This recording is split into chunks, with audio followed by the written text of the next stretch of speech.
in the back and kind of try to make this dress a little bit less of a balloon.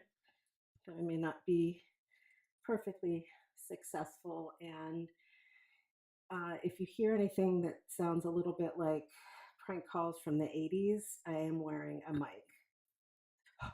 I will try not to do that, though with some of the movement it might happen. So the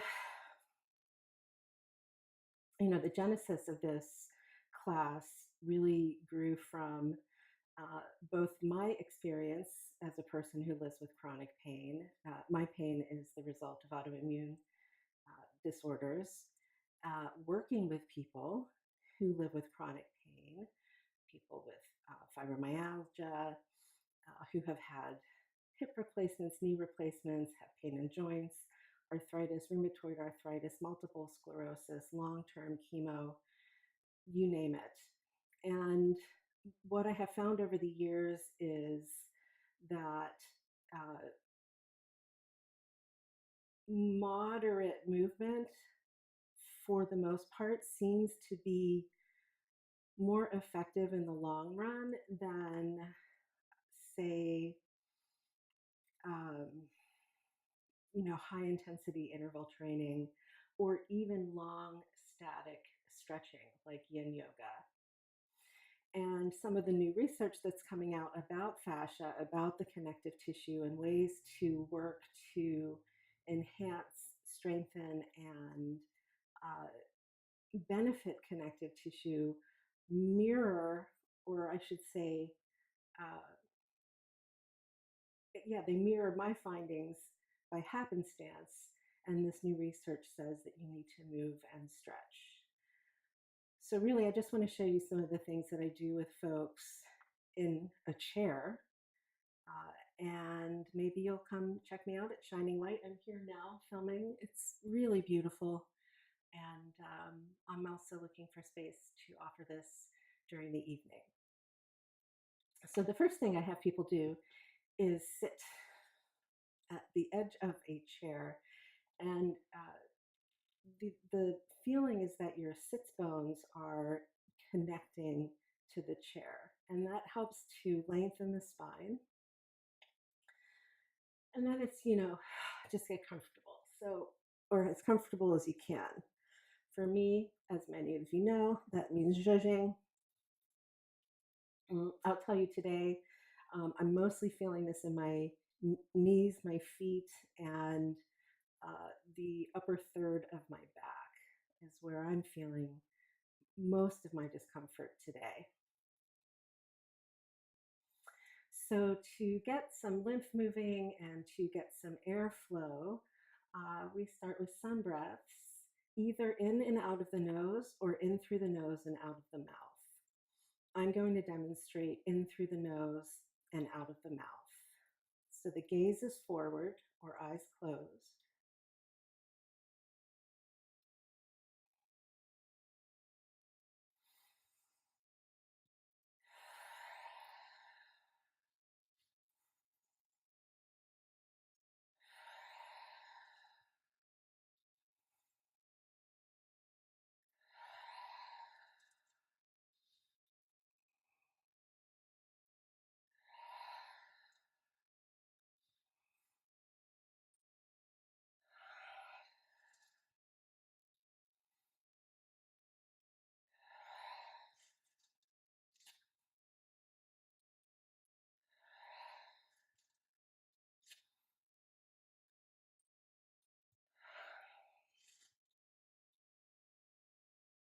If a person has limitations as to how far above the head their arms can comfortably go, or if they just don't move that far, then alternative expressions would be to bring the arms out and in,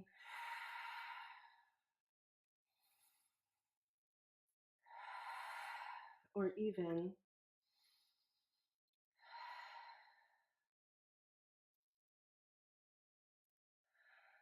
and I'll tell you that for me and for my clients, any one of those expressions is the right one any given day. So that can change. Also like to move the spine forward and backwards, side to side, and twisting.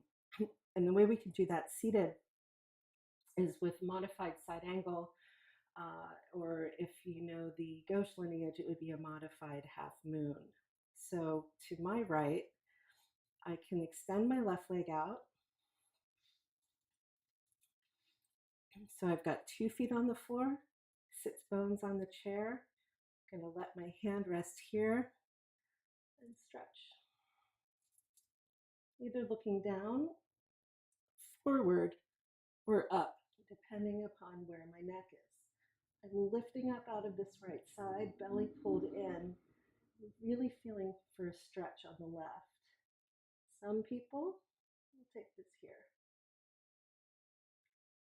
Come back to center, always recentering on the chair, and then over to the other side.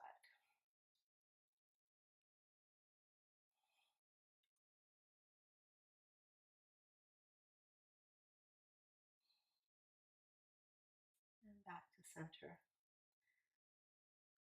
Back to the center of the chair, right? Sits bones on the chair. Forward and backwards, this would be a modified cat and cow. And I like to see the feet base a little bit wider. So sorry I wore the poofy dress today. I didn't realize I'd be filming, but now is the time. So for the modified cat-cow, bringing the feet a little bit wider, hands to the thighs, and the movement is forward and back. So arching the chest and contracting the back. And I'm moving through the whole spine. Breath would be inhale and exhale.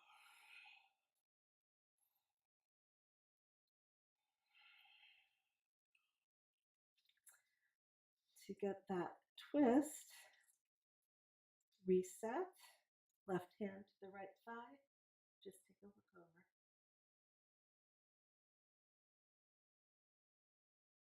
And then over to the other side.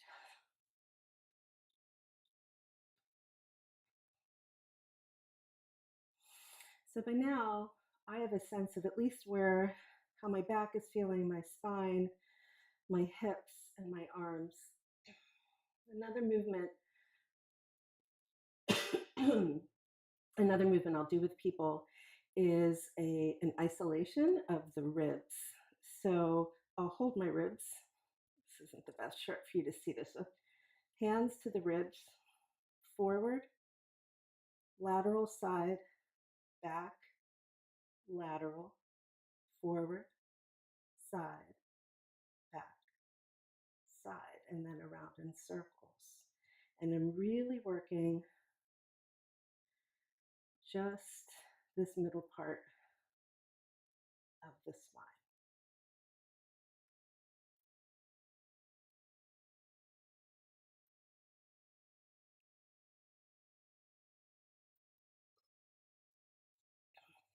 I kind of do it with my hips seated. It's a little easier to take the hips standing, but I'll show you. Hips seated today. And I got the whole body going now in a fluid, almost spiral-like motion that is helping me just undo some of the stuck spots.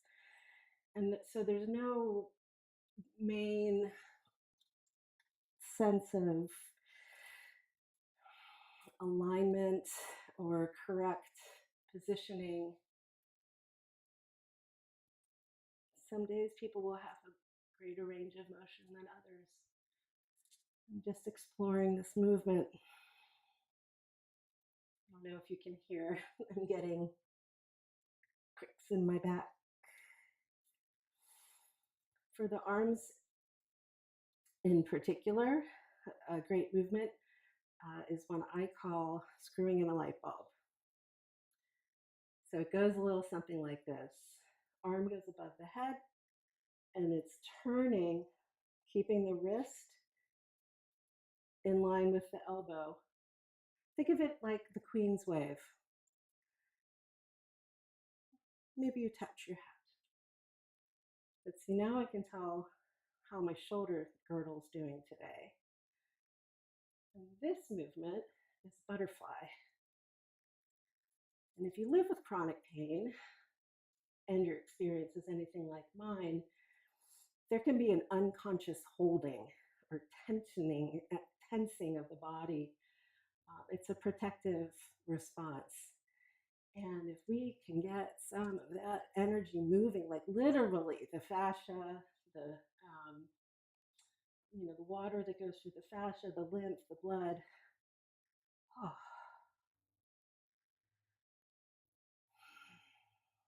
And then the other side, because I like symmetry. But let's say I can't bring this arm over my shoulder comfortably. I might go more sideways. Still with the bend in the elbow, working where I'm able.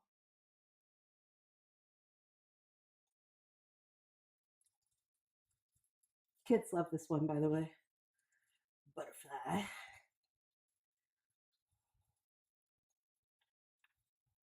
And then just keeping with the theme of the chair, because that's how I have the camera set up right now.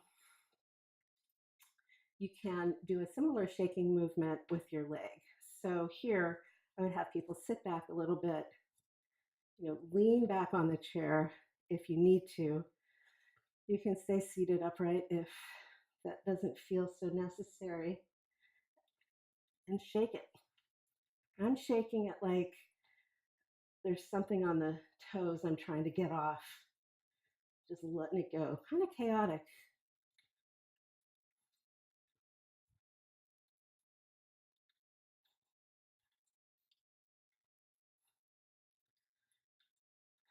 Back to center. And our body roll down.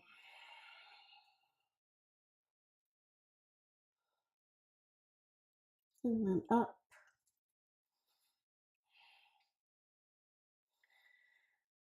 First position, for lack of a better, right? Just seated. And then to check in.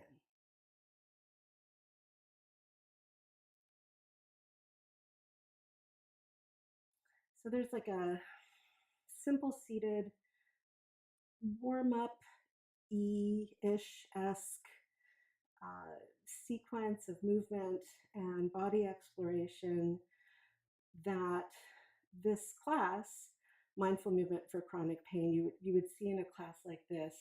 If you came to one of my yoga classes, you would be less likely to see a sequence like this. Asana is direct, tends to be somewhat angular. Most movement occurs with breath in a dynamic flow rather than a little bit more chaos, which is what we're doing here. And I'll show you a couple things close up with my feet that you can do for your feet and ankles as well.